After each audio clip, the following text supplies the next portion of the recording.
අයිබෝන් එහෙනම් අදත් අපි ඇවිල්ලා තියෙන අලුත් සපත්තු දෙයක් අරගෙන මේක ඇවිල්ලා ක්ලාක්ස් වර්ගයේ සපත්තු දෙයක් මේක මම ගොඩක් අඩුවට ගත්තේ මෙහි තිබිච්ච සේල් එකකින් පොඩ්ඩක් ඔයගොල්ලන්ට පේන ඇති බොක්ස් එක එහෙම පොඩ්ඩක් පිළිවෙලකට නැහැ ඒවා එහෙම තමයි සමහරලාට ගණන් අඩුවට හම්බෙනකොට ඒ වගේ පොඩි පොඩි අඩුපාඩු තියෙනවා අපිට ඇත්තටම බොක්ස් එකට වැඩිය මේකේ සපත්තු දෙක තමයි වැදගත් කියලා මම හිතනවා මේක ඇවිල්ලා ක්ලාක්ස් ක්‍රාෆ්ට් එවන් කියන වර්ගයේ බූට්ස් වර්ගයේ සපත්තු දෙයක් එතකොට මේ ක්ලාක්ස් ගැන කතා කරනකොට මේ බ්‍රෑන්් එක පටන් අරන් තියෙන ගොඩාක් ඉස්සර 1825 1825 කියන්නේ දැන් අවුරුදු 200කට වැඩි ඒ වුණාට ඔයගොල්ලන්ට මේක වැඩිය අහන්න දකින්න හම්බෙන සපත්තු බ්‍රෑන්් එකක් නෙවෙයි. ඒකට හේතුවක් තියෙනවා.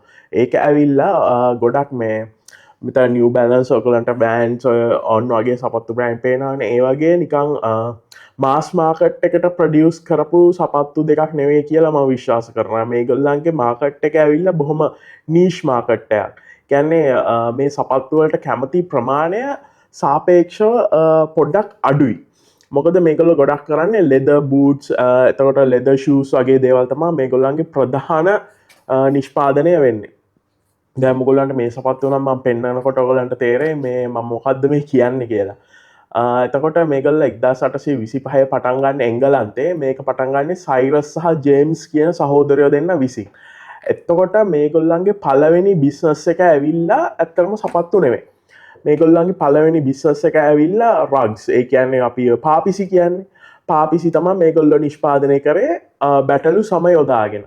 එතකොට මේකේ ජේම්ස් දකිනවා මේගල්ලන්ගේ මේ බැටලු සමය නිකන් ඕ් කට්සේ කියන්නේවා මේ පාපිස කැපන් පස්සේ අර වටේ ඉතුරු වෙන කෑලිටික නිකං අපතේ යනවා කියලා මිනිහ මොකොද කරන්න මිනි ඔයටික එකතු කරලා සපත්තුවන් නිෂ්පාදනය කරනවා ඊට පස්සේ එතනින් තමයි මේගොල්ලො සපත්තු නිෂ්පාදනයට අවතීරණ වෙන්නේ හැබැයි එද්දා සටසවිසි පහෙම පටන්ගත්තට ඒගොල්ලෝ අරනික එක පාට ප්‍රසිද්ධියට පත්වෙන්න මේක සපස්තු නිෂ්පාදකයෙක් විදිහට ඊට පස්සේ මෙයාගේ මීමුණු පුරා විසින් තමයි මේක නිකං ප්‍රධාන වශයෙන් දියුණු කරන්න දායක වුණේ එයාගේ නම ඇවිල්ලා නේතන් ක්ලාක් එතකොට මේ නේතන් ඇවිල්ලා ඔය ජේම්ස් ක්ලාක් ඇවිල්ලා මීමුණු පුරා මෙයා හදනවා ඩෙසර්ට් බූට් කියල එකක් මෙයා එක හදන්න 1950 වර්ෂයේදී ඊට පස්සේ මේක ගොඩක් ජනප්‍රිය වෙනවා මිලිටරි එක අතර කියන්නේ හමුදාව ගොඩක් මේක පාවිච්චි කරන්න යොමු වෙන ඒ කාලේ බ්‍රිතාන්‍ය හමුදාව විසින් ප්‍රධාන වශයෙන් පරිහරණය කරපු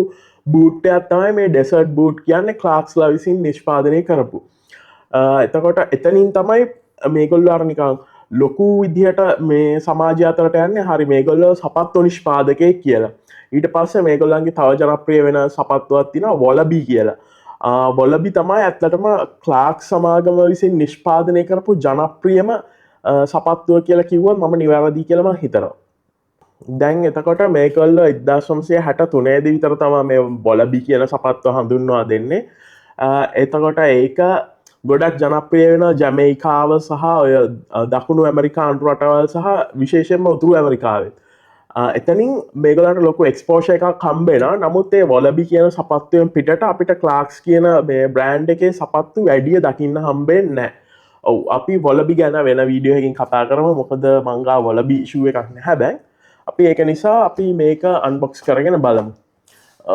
බොක්ස එක මෙහෙම අරගත්තාම ගොල්ලන්ට පෙන්න්න සපත්තුව මෙන්න එක මෙන්න දෙක ඕකේ ඔගලන්ට පේන පොඩ්ඩක් මේකෙත් අර මිලිටරි ෂූ එක ලුක් එක තමා තියෙන්නේ ඔගොලටියන් හමුදාව කවර ඉන්න ගෙදරක වගේ ඉන්නන මේ වගේ සපත් දැකලා ඇතියන් දැකල තිය කැඩටින් කරන අයත් පොඩ්ඩක් දුමුරු පාට මේ වගේ ෂුව එකක් දාන මේක ඇත්තරම මට කියන්න පුළුවන් මේක නිකන් අර හොඳට කන්ස්ට්‍රක්ෂන් කරපු සපත්තු දෙයක් හොඳට නිෂ්පාදනය කරලා තියෙන ඔගුලන්ට මේක පෙනෙත් දන්න මෙහෙම අල්ලපු හම මේක යටර බැහුම් පාරවල් හෙම තියෙන සාමාන්‍යයෙන් මේවා මේ සාමාන්‍ය සපත්තුවක් ගත්තොත් ඔයාට මේ මැහුම් පාරවල් දකින්න හම්බෙන්න ඒගොල්ලෝ මහන්නෑ ගොඩක් වෙලාවට ඒක තියලා අලවන එකක් තමයි කරන්නේ එතකොට මේකේ තව මොනවද තියෙන විශේෂත්වය මේක සම්පූර්ණම ලෙදර් වලින් හදපු සපත්තු දෙකක්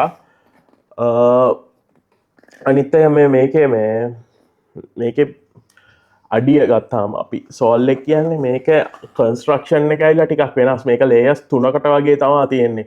මෙතන තියෙනවා පළවෙනි ලේයර් එක, මෙතන තියෙනවා සෙකන්ඩ් ලේයර් එක, තුන්වෙනි ලේයර් එක. සාමාන්‍ය බූට් වර්ගයේ සපත්තු වල අපිට එහෙම දකින්න පුළුවන්. සාමාන්‍යයෙන් අපි දාන කැෂුවල් ෂූ වල එහෙම කන්ස්ට්‍රක්ෂන් එකක් දැන් කාලේ වෙනකොට නැහැ. ඕක තමයි ඉතින් මේකේ තියෙන විශේෂත්වය. අපි එහෙනම් මේක පොඩ්ඩක් දාගෙනත් බලමු.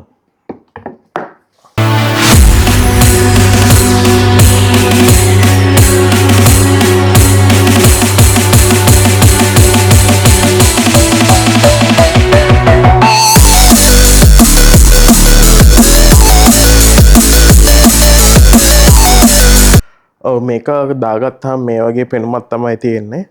මම සයිඩ් එකෙන් බැලුවොත් මේක ඔයගොල්ලන්ට බලා ගන්න පුළුවන් මේ බූට් ලුක් එක හොඳටම තියෙනවා. මේකට වෙනම කලිසම් වර්ගයක් තියෙනවා බූට් කට් කියලා. ඒ වගේ එකක් පළඳිනවා නම් හොඳයි කියලා මම හිතනවා. මේක බූට් කට් යන්නේ මේක නෝමල් ජීන්ස් එක. මේක පිටිපස්සෙන් පේන විදිහ. ඔයගොල්ලන්ට පේනවා මේකේ අඩිය හැම මම කලින් වගේ හොඳ කන්ස්ට්‍රක්ෂන් එකක් තියෙනවා. මේක ඇත්තට මෙච්චර ගණන් වුණේ ඔයගොල්ලෝ US ඩොලර්ස් වලින් බලනවා නම් 40ක් වෙන්න ඇති උපරිම. මේක ඇත්තටම පොඩ්ඩක් අර ක්ලාසික් ලුක් එකක් තියෙන සපත්තු දෙයක් කියන්න පුළුවන්. ඒ වගේ අර එළියෙන් පේන තරම්ම අන්කම්ෆර්ටබල් නෑ. ඇතුළ මාර කම්ෆර්ටබල් මේකේ. ගොඩක් සීතකායට වගේ හොඳයි කියලා මම විශ්වාස කරනවා. ඔව් ඉතින් මේ වගේ තව කන්ටෙන්ට් බලන්න මගේ channel එක subscribe කරන්න, like එකක් දාගෙන යන්න. Thank you.